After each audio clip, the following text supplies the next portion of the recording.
you may be aware that the Missouri After School Network was awarded an opportunity grant through the Charles Stewart Mott Foundation, and it was specifically for entrepreneurial education, and we are so excited about that. We also got a grant to do college and career readiness, which we call CAPSA, Career Awareness and Post-Secondary Access. Specifically, we are trying to target and help support middle school and high school programs, but this is for all ages, so this is K-12. Well, with the new grant with Entrepreneurship, we have 2 technical assistance providers that the Mott Foundation has provided to our network and to our state. Some of you have met the ladies from the Young Entrepreneur Institute that were at MOSAC back in November, and some of you have participated in some of our trainings with our pitch contest that we're doing. And I've been telling you guys about this other one coming, and that was VentureLab. And so I am so excited today that I get a chance to introduce Scott Mann as well as Drew Lacey. They have a tremendous team down in Austin, Texas. He'll give you the background of VentureLab and how Dr. Crystal Glanchai started that passion to bring STEM education and inspiring young ladies to get into STEM fields and to that area. I'll let him tell you all that and tell you his background, but I just want to tell you, you're in for a treat today. I participated in several of his workshops, and I cannot wait for you to be introduced to VentureLab and what it can offer to your programs. So Scott Mann, Drew Lacey, thanks for being here. Take it away. And with that introduction, Mark, we will. So Brad, you can go ahead and close out that poll. I think 147 if you want, and I'm going to roll to the next screen here. Before jumping into VentureLab, I just want to lift up you, the after-school community in Missouri, and the amazing work that y'all do and are doing, especially in these times. I don't think people give enough importance and emphasis on keeping kids safe and working with families, and the quality and that you bring to your programs, the influence, the positive way that you shape and form these youth. Thank you very much for that. And on top of all of that, you do inspire learning. You help these kids grow. And being a part of the technical assistance to the Missouri After School Network, we also support the other 49 states and their entire state after school networks. And I want to let you know that you are part of this community of after school workers in the nation that are working their hearts out, and especially again during these difficult times. So keep up the good work. We're going to have some fun today. And working with VentureLab today, you're also joining our global community. We have users in over 100 countries and in all 50 states. These are after school, these are in school, maybe summer, different organizations from Girl Scouts to 4-H. It's just an amazing community to be a part of. I know Drew and I are very excited to bring this message to you today. So yeah, Mark was setting up VentureLab, and our mission is to create the next generation of innovators and change makers. And we want to spread that around the globe. It was founded a little over 5 years ago by Dr. Crystal Glanchai. She herself is an entrepreneur. She has multiple patents in some biotech fields, went from the industry to teaching in academia, and found teaching entrepreneurship to freshmen in college that she noticed that young girls were not standing up and sharing their ideas the same way that boys were. And she wanted to know how she give them courage and confidence. Parallel at the same time, she had 3 young girls in her house, age 7, and she started working with them and realized that these concepts translated to elementary school kids, and that if you really wanted a freshman in college to stand up and speak up and have confidence and voice their ideas, that you need to start when they're 7. And so she started with camps that were girls only, but their brothers found out real fast and wanted in on the fun. And so we became co-ed pretty much after the first summer, quickly evolved with the demand into school programs, and then we've scaled even further to include outside of school or extended learning environments as well. So we're happy to be able to provide this service and feel lucky every day to wake up and be able to work in the space and bring this message to empower kids, but also empower you, the adults that work with the kids. So what does that look like around the nation and around the globe here? As the middle school group in Hawaii playing a game that you're going to play. we've got some kids in California. Here's some rising 8th graders doing some design thinking and prototyping as they're developing their ideas. Here's a community center in Texas, and these cute, adorable kids had gone through the business creation process, and this was their culminating activity. And all of the people from the housing units came out and supported this business. And part of our VentureLab, what we bring is fun. And these are some teachers from a recent training I did. And I can't make you form a pyramid virtually, so I was looking forward to that. I won't try to recreate it, but I will see these smiles on your faces. And this is the energy that you bring to your kids every day, and we're gonna bring it today during the training. Quick background on me. This is a screenshot from my teaching website. I come from a decade-long background teaching elementary, primary grades. And we were todo con respeto, everything with respect, just bringing those values to our kids. Yes, core academic content is important, but we also want to teach them to be creative, to be lifelong learners, to be curious. And that's what brought me to VentureLab. And then personally, where I draw a lot of my strength, this is my crew. Leo on my younger, Max in the middle, and my wife Ann. They are my rock and my inspiration and keep me going, so I thank them. Shifting over to MASA, they made me have learning objectives and outcomes. So these are the 3, but as a teacher should, let me put these in some language that are a little easier and more accessible. We want adults and youth to learn by doing and through practice, and we're gonna do that today. We want adults, you, to create opportunities for youth to explore and develop socially, emotionally, and creatively. We're gonna be doing activities and having discussions around all of that. And then generally, we need the adults, we need you to model positive behavior. And I just simply call that practice what you teach. If you ask a kid to be creative and think outside the box, then you should be modeling and doing that. If you're telling a kid they need to accept failure, then you need to be discussing how you're doing that as well. And we'll do a deep dive into that in a little bit. So, and Brad, we talked starting, please feel free to jump in and mention things I don't. So crew, I think we're about 130, we're thereabouts. We're gonna be doing quite a few breakout rooms, so managing that transition. This first one is gonna have a little unique piece. I would like for you all to take a minute to introduce yourselves, because we will hopefully have you in the same breakout rooms the entire session. So you'll be working with the same group. So give yourself a team name, that's very important. Group Thunder Wonderful is already taken, that's my team name, you have to come up with your own. But feel free to be creative with that. When you're in the breakout rooms, definitely if you have someone leading conversation, that's great. Try to include everyone so they get a chance to participate and share. And then after the breakout, when we come back into the main chat room, go ahead and have one person that's elected to share out in the chat box, which I'll show you how to do that. And then one person that would be okay with unmuting and speaking for the group. Brad, anything?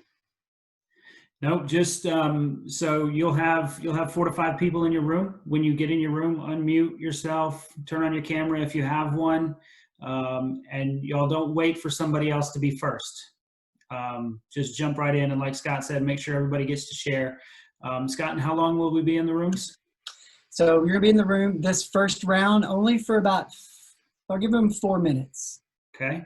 Because I'm asking you to do a little bit of synthesis. So when we talk about youth entrepreneurship, this word entrepreneurship, not only is it long and sometimes difficult to spell, it elicits a lot of different things in our brains and what we historically think about as entrepreneurship. So discussion in your group, what do you think of when you hear the word entrepreneurship? And I want you to take all of that discussion and distill it down to a 5-word summary. And those 5 words, once you get kicked back into the main chat group, you'll see this example here where type your team name and what those 5 words were. And then we'll kind of see where everyone is and have a little discussion about where we are currently at the beginning of how we view entrepreneurship. As people are coming in, give yourself a team name. So Team AfterSchool Adventures, then you could put Team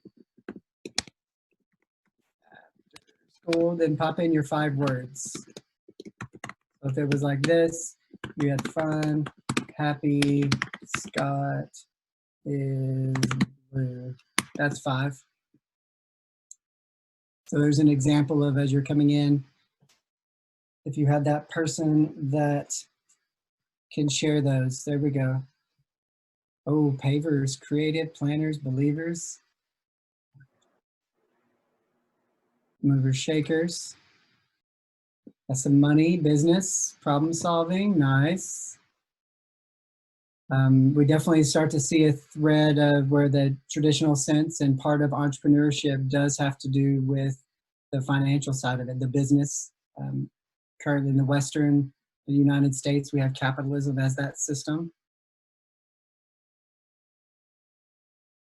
Right.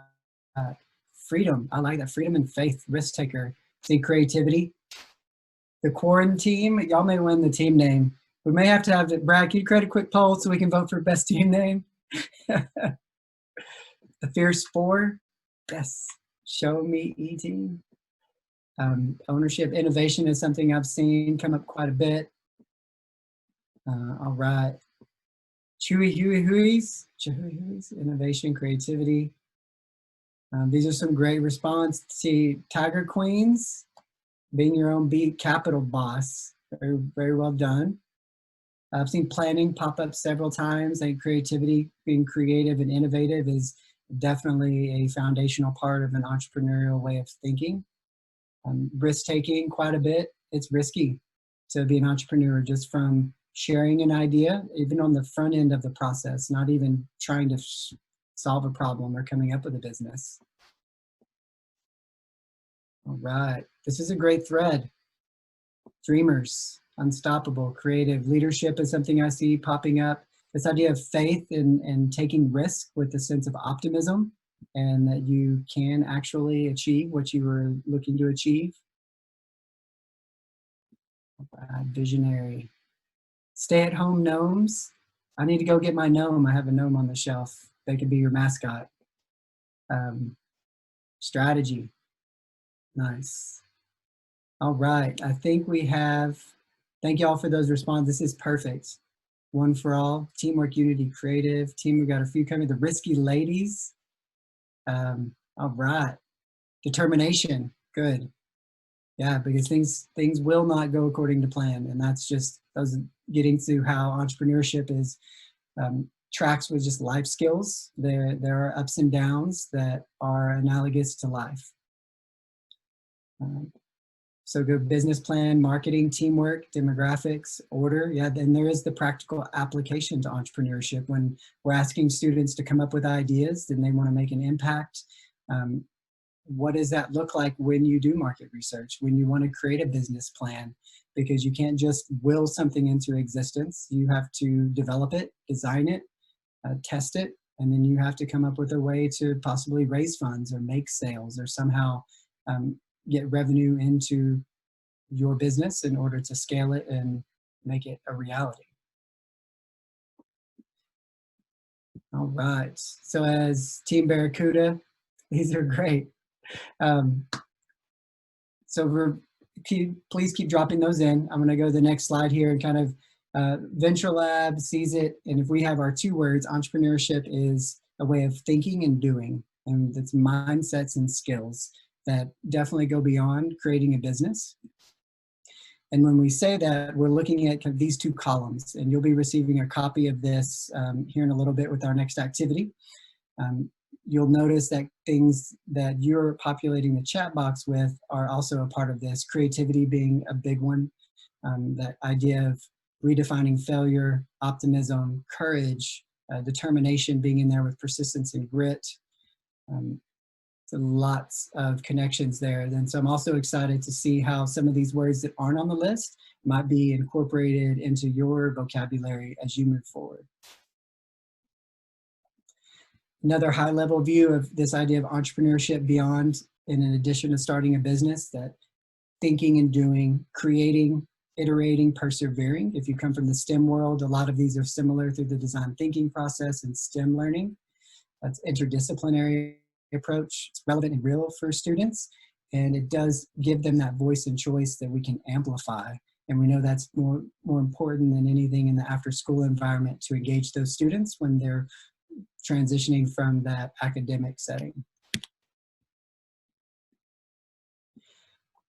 And looking at why entrepreneurship.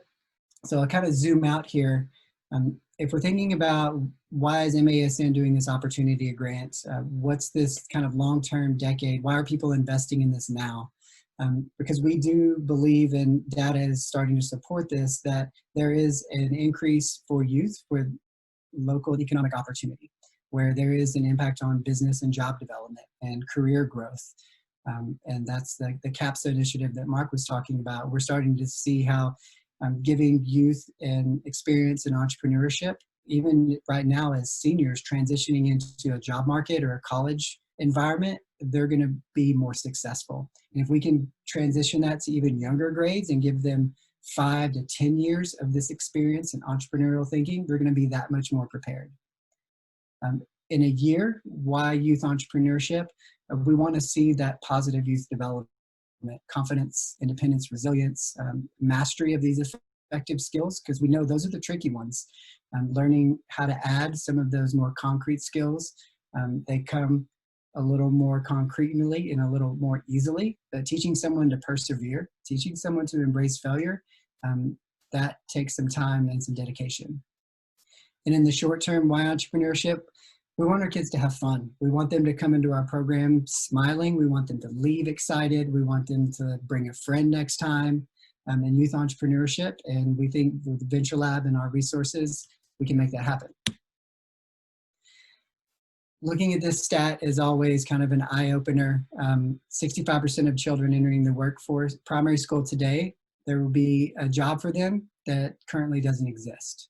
So that's another reason why entrepreneurship is the hard skills and that type of training in a trade. That's not going to be applicable when kids are graduating. We need to give them more of the creativity piece, the complex problem solving, critical thinking. And this is from the most recent World Economic Forum report that shows globally what are the most sought after traits and characteristics of people in the workforce. And creativity has moved up, and with reason. We're in the 4th industrial revolution. AI, virtual reality, machine learning, these are all things that require a human mind to be creative and be adaptable. And entrepreneurship and the education and the way that we can get kids thinking can prepare them for that workforce. And this last piece before our next activity, I love this quote by the Aspen Institute, because for me, it connects this idea of entrepreneurship through innovation, creativity, and back to imagination. And especially now as we are in this time of disruption in our different systems, the education system, health systems, we are reimagining and re-envisioning what things can be like. And it's that imagination that's at the root of entrepreneurial thinking.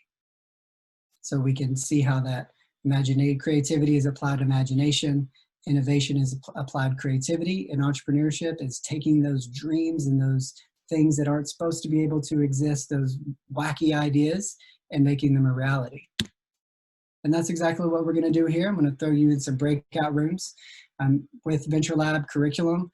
And part of our core belief is that it starts with creativity. And if you can't play and get outside the box, if you're thinking about right and wrong, you're not going to be innovative. So this is an activity where I'm going to ask you to observe, brainstorm, and then a little pitch. So the way that it looks in our Zoom world here, when you're in your breakout room, you will get 2 objects. The object has to come from different spaces. So if I held up a pen, Brad, can you grab an object from your immediate vicinity and hold it up? Fidget spinner, perfect. So you're going to discuss, be curious, what does it do? Who uses it? And what else could it be used for? Like my pen could be used for hiding things, maybe some legal, illegal, not sure, but some separate use. And then I want you to, once you discussed both objects, brainstorm how you can combine them together to create something new. Brad's already on it. And then you're going to pitch, but your pitch is going to be in the chat box again. So you'll see down here, Team Thunder Wonderful, someone had a toothbrush sitting on their desk and another person had a nail. And they created the Super Duper 5000, which can clean your shoes in seconds. Team A had a dog and a computer, and they created the Fido Friend. They were dependable, programmable, and it doesn't pee on the floor. So brainstorming rules apply. Go wacky, go big. There are no wrong answers. Use your creativity, and we'll see you in a little bit.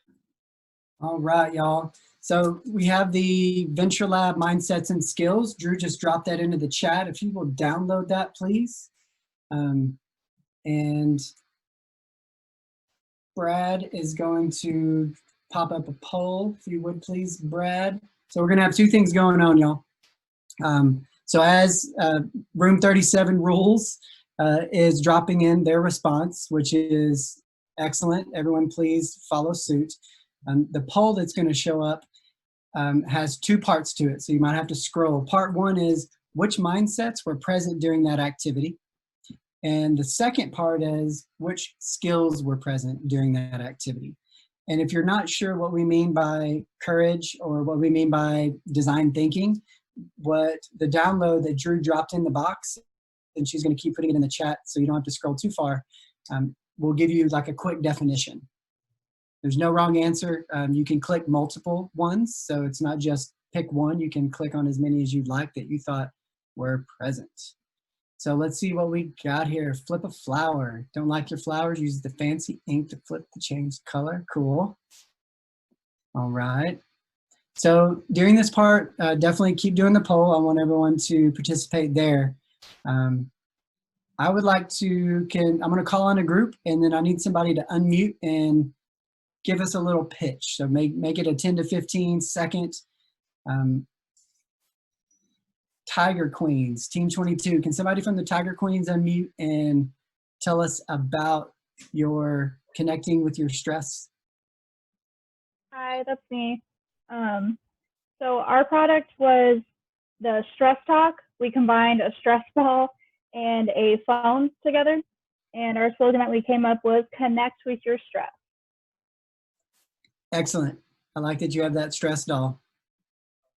Where can I find that? Is it for sale somewhere? Nope, not yet. We're working on it. Nice. I heard some groups bouncing around that there's some patents being asked for. Just so everybody knows, I receive a percentage of anything you make after this session. So we'll just throw that out there. So tell me about the Fabulous Five with your dental floss. Can someone from the Fabulous Five unmute and give us your quick pitch? Hey, so from the Fabulous Five's dental floss, it's on-the-go netting. Anytime, any place, anything you need to fix, just throw up some floss, staple it in there, good to go. Nice. Thank you for your pitch. Drew, Brad, y'all see anything in there? Mark? I'm seeing a lot of very good ideas. Yes. I want to know who's got the mannequin head next to them. So I like Team Niners. You guys can find that one. Team Niners, tell us about your Fly to Me app. Please. Ooh. Okay, so we had a propeller, a plastic propeller, and keys, and we have an app on our phone, because there's always an app, or a little box, kind of like Alexa, but not Alexa, because we can't use that.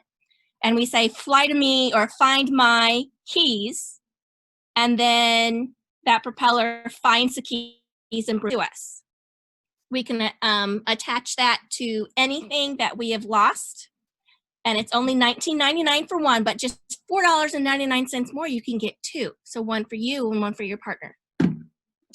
Nice. Well pitched. Thank you. Anybody else out there if you have a burning desire to share?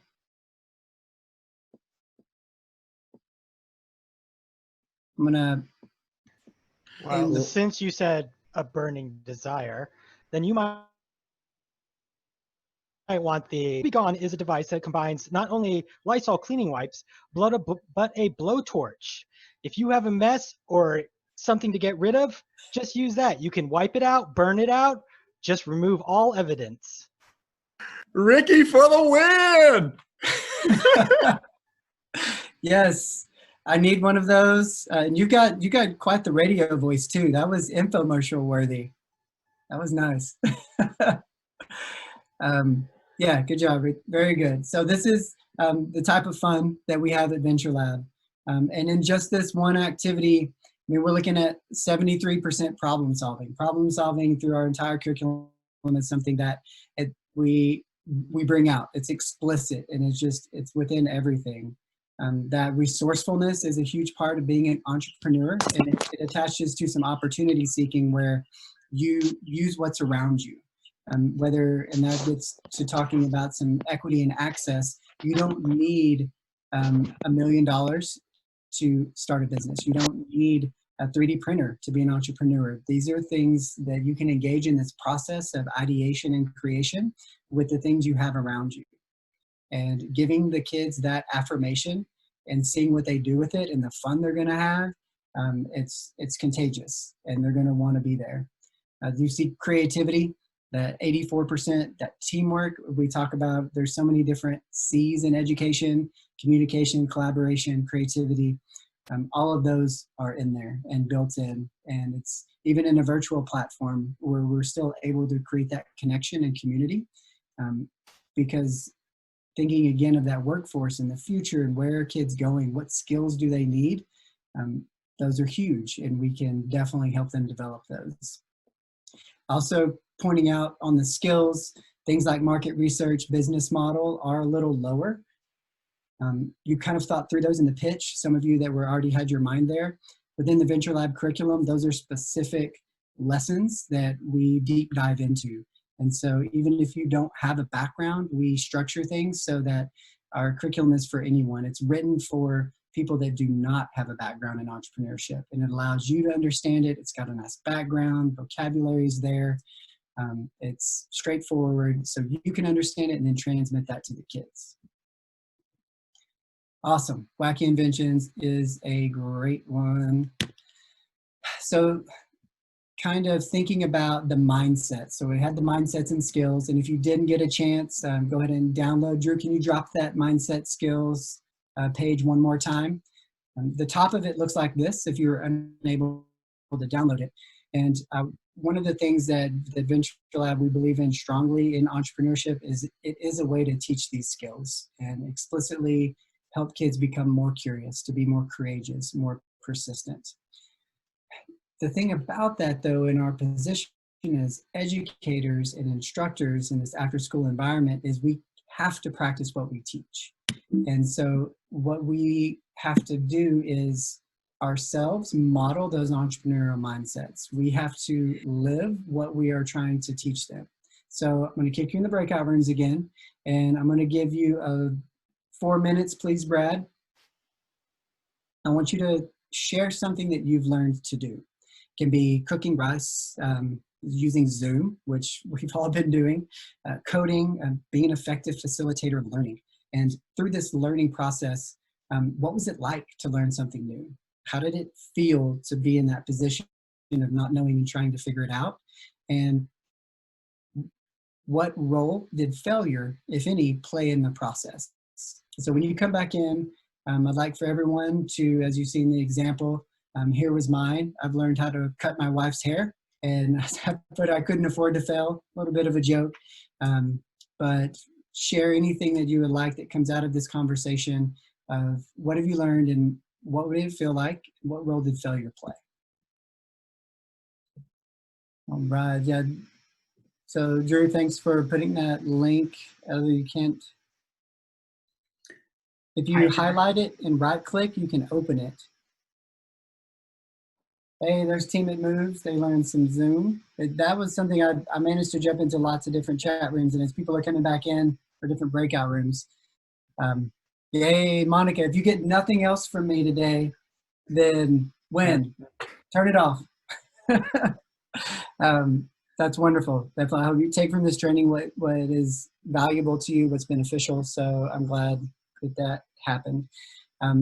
It seemed like technology was a big thing that a lot of us recently have learned, whether it's specific software or using that tech, interacting with it.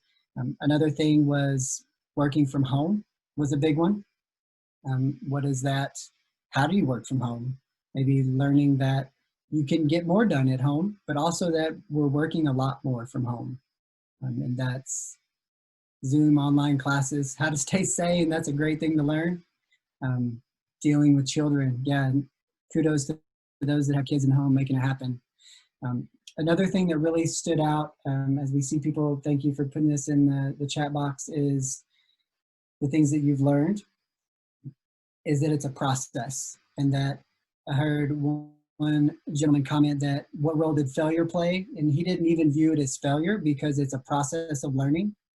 And that failure is kind of a moment where you're like, oh, that didn't work, but it doesn't stop there. Learning continues through failure. And that is one of the things that we're going to talk about next, is how does embracing failure. In fact, let's go ahead and go to that next slide. As keep working in the chat box here. The things that you've learned, how to get along with your spouse. Yep, that is definitely something that is being forced upon us. Patience and adaptability, lots of entrepreneurial mindsets. What I talked about is creating videos, editing videos. That's something that I'm learning how to do again in iMovie. And so as we're thinking about this, we're holding up the mirror, right? We're looking at ourselves and how am I as a learner? How do I react to this risk-taking, this new environment? There's a lot of emotions that are involved. And this is what we ask our kids to do every single day. We ask them to show up and try something new, to take risks. We ask them to be vulnerable, to experience frustration and failure. And not only do that, but we ask them to have a good attitude about it and be optimistic. We ask them to have a growth mindset. And that's a lot to ask of anyone. It adds a lot of ask of ourselves as we're experiencing this, and we're kind of back in that vulnerable state that our students are in every day. So I want to lift that up and have us reflect and again and look in the mirror. And anything that we're going to ask our kids to do, we need to be able to ask ourselves if we want to model that ourselves. So really being mindful about that. And when we get back in our physical space with our kids, and even in the virtual space, we can bring these things to bear. Helping my spouse find my share every day. Please, yes. Brad, Mark, Drew, do you see anything in the chats that you wanted to kind of point out or lift up? I like Fumi, and forgive me if I'm not pronouncing that correctly, but failure just means you're about to have a breakthrough. Definitely seeing failure as a progression as part of that. Yeah, Megan saying trial and error. Failure, trial and error gives us a better understanding of the process as a whole. Yes. Anything else in there, y'all? I'm gonna maybe one more. So Tina said that she's kind of relearning who she is and what she likes. She's getting ready to retire. She's been an educator for 30 years. And so this time has kind of helped her figure out who she might be post work life. Anitra has a good one just dropped, that sometimes modeling it isn't enough. So how do you give them that extra push? And I think that it's the question to ask. I don't think it has a silver bullet answer. I think it depends on the kid, the relationship you have with them, and that trust that you've established. So that idea of pushing or a force involved definitely has to be individual and custom to that student. So some kids, what's the quote? Like pushing them off the edge of the cliff so they can fly. Well, maybe not all of them are ready to fly in the fall. So, but I do think that's a question we can continue to ask. Thank you for asking it. This idea, some of you have been around, have heard Sage on the Stage as a type of pedagogy. Guide on the Side is a newer version of that. When we're talking about modeling this process of learning, that you want to be the guide on the ride. And this is from a gentleman named A.J. Giuliani, who's kind of in educational literature right now. And it's that same idea of modeling for your kids, and not just modeling, but being real with them and letting them know as it's appropriate your experiences and what you're going through and how you respond to failure. Or even in the moment, if you make a mistake in class, just saying, hey, God, I just messed up, y'all. I've read from the wrong page, and not trying to cover that up or hide it, because when you show that vulnerability, they're going to be like, oh, that's how it's done. And they may not see that in the home. They may not think that's okay. And so when you can give them that, it's a big gift. And there's that safe learning environment. We'll hit those objectives, be that change, model the failure, be comfortable with your own failure, giving students permission to fail. This kind of summarizes all of those ideas. Exploratory learning, in a lot of, seeing that in the chat box, a lot of this is inquiry-based learning. There's just vulnerability, transparency. Fall forward, that's a good one.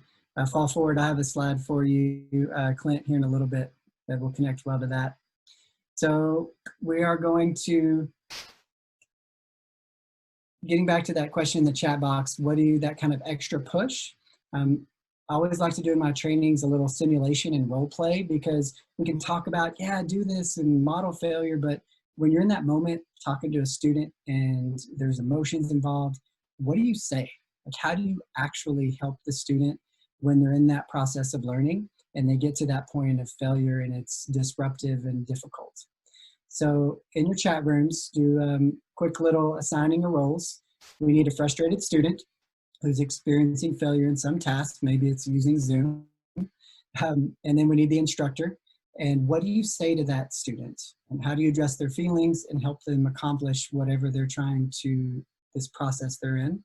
And then switch the roles as you have time so that other people can share what they would say. And if it just comes to a conversation about how you would respond to that student, that's fine as well.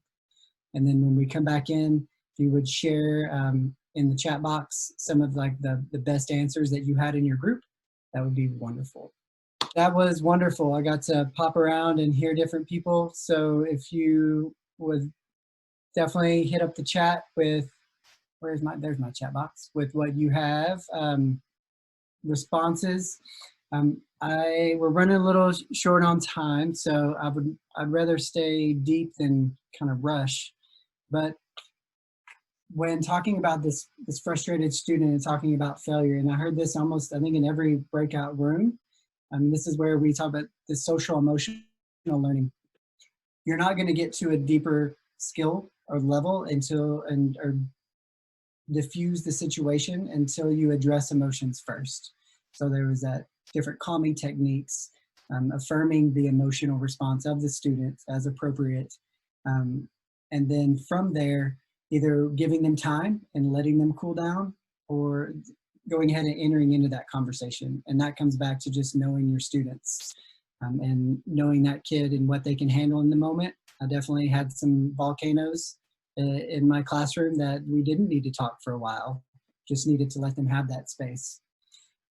And then asking just open-ended questions, acknowledging the problem.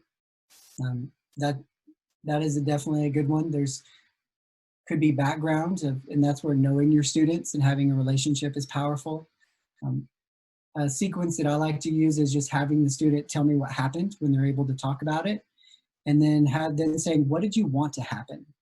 And then holding those two things up, and then have them explain what's the difference in the middle.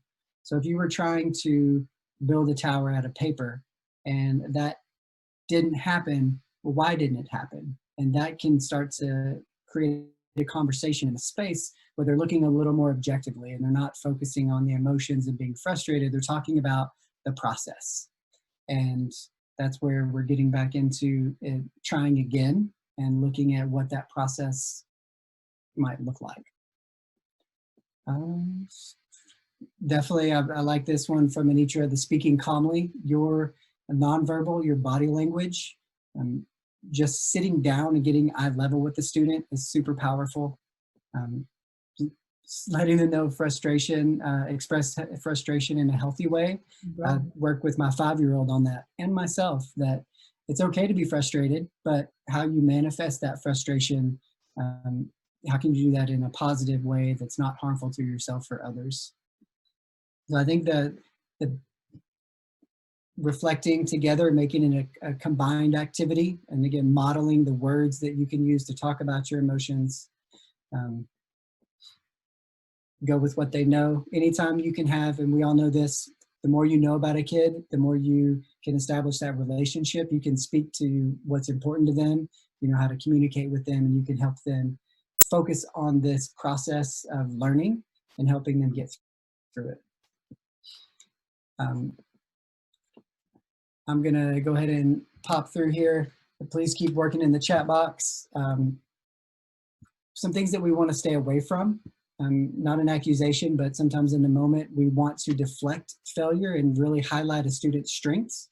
And that's not necessarily wrong, but you're not treating the issue. You're just focusing on the surface. And so we want to know, talk about that process and what occurred. Giving kind of a false optimism and glossing over it again, saying, well, don't worry, next time you'll be fine, or you usually get A's, so it'll be okay next time. You're not breaking it down into steps for them so that they can actually engage in the process of learning and getting better. And this is a piece that I've been working on recently, and we don't normally talk about in this environment. We talk a lot about failure, but what about success? What happens when a student succeeds in that process? And a lot of times our go-to is, good, you got it, perfect, what's next? Instead of employing a really rooted growth mindset and saying, well, you've been working hard and now it's starting to show up. Or tell me what happened, getting them to explain their process that got them to the point they're at. Let them know that it's an improvement. Asking them again to explain what led through that improvement, and then getting them thinking about, well, if you're here now, what happens next time if you keep practicing? Really rooting them again in this process. Never trying to stay away from the words good work, good, or perfect. And that's really hard to not just automatically say good job. So I'd like for you to practice that intentionally with your students. Try to go an entire session or as long as you can without saying the word good. It's really tricky. That being specific in praise and critique is helpful for the student to know what they did, identifies it, it affirms it, and then it lets them know what they need to continue to work on. Yeah, definitely any resources that you find seen in the chat box, please share. This is a powerful one. Failure is the first attempt in learning, and that learning is a process. And so I really know that the conversations we have in the breakout rooms were leading up to this entrepreneurial process. And I'm going to skip here. So here's a lot of different processes, and I want you to take a minute, and you might notice a similarity. We have the scientific process, we have the design process, kind of the artistic creative process, problem solving. This is the 4-H process. Here's the writing process. And so do you notice any similarities or something that all of these processes have in common? Cyclical.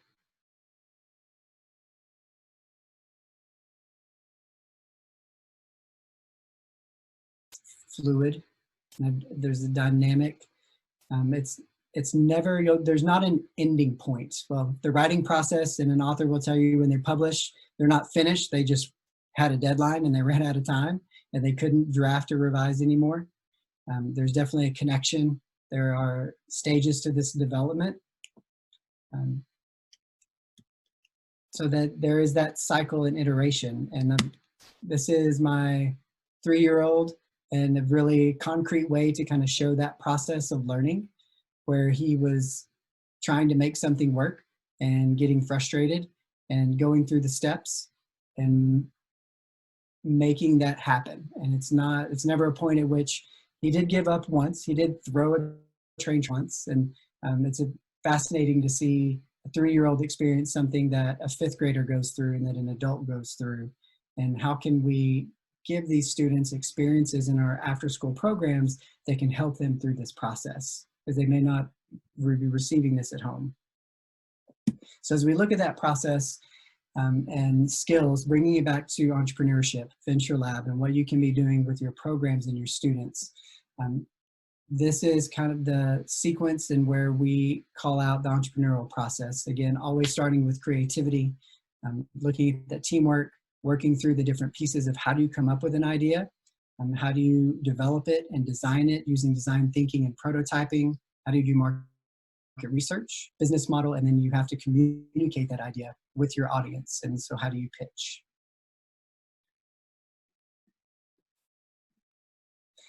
So MAA Missouri, I'm put this up. I did not ask permission, but this is kind of a pathway that Missouri has envisioned for entrepreneurship. And we're seeing how, and I took a little liberties with this next slide with my artistic abilities, where I wanted to show that cyclical process and how as students we're envisioning them moving through Missouri after school and building up through these being exposed, building skills, having an immersion and experience where we're leading to a mindset and a skill set. We're leading to connections to an entrepreneurial ecosystem and looking at career paths and post-secondary opportunities. That it's never finished. It's always a process that students are going to be improving and practicing. So I'm at 4:14. Brad, is that we're still good? Okay. So now we are going to look at this process together. So we are going to start, we're going to be going into breakout rooms and go through a series of activities where we will start with selecting a problem, working through all these pieces, and at the end we're going to have our pitch. So the first breakout room is going to have two parts. Part one, you need to work with your group to identify needs, challenges, problems, or opportunities. And how we define them depends more on our perspective of what they are. So you can call them whatever you would like, but I'm giving you some buckets to think about. You can think about your community, your school, your family, or especially with kids and adults as well, thinking about animals and employing that empathy. We're wanting to be curious and observant and seek opportunities. What is a challenge or a problem? So once you identify that challenge and problem, I want you to not solve it. So we're going to play a little trick in our brains here and do reverse brainstorming. So you're going to identify a problem, and then I want you to make it worse. So if my problem is I always forget to lock the front door, I'm going to make it worse by throwing away my keys or hiring someone to distract me as I leave the house. And that way I will be guaranteed to forget to lock the front door. So when you are done with this breakout room, you're going to come back in to share in the main chat, dropping that team name. So I'd love to have some more sharing this time. And if I know your team name, I can call you out and let you share. What is the problem you've identified and how are you going to make it worse? Hey, everybody. I think we have everyone back in the room now. Being the excitable teacher that I am, I did not keep track of the time as I do not want to keep you. We do have this kind of whole process, but we're not going to have time to go through it. Discussing with Brad, this is something that we'll see about offering additional opportunities to engage in VentureLab, and more specifically, if you want to know what the implementation in your program can look like. That's also something that I'm available for. If you wanted to reach out, just scott@venturelab.org. We have all of our resources available at no cost at venturelab.org. You can download those. Contact me after that. And then through the AfterSchool network, you also have some access to curriculum that we do not offer to the world, to the public at no cost. So those are things that definitely, if you're interested in, give Mark an email, blow up his inbox. If you would like to learn more about VentureLab or go through the process, have another training session like this, let Brad know. And I really appreciate y'all's time. And for those of you who were in that session working right now, I see you're putting in the chat box. Brad, do we want to talk about those a little bit? I want to affirm the work that people that we're doing. Yeah, if you want to kind of wrap up that little exercise, okay, that would be great.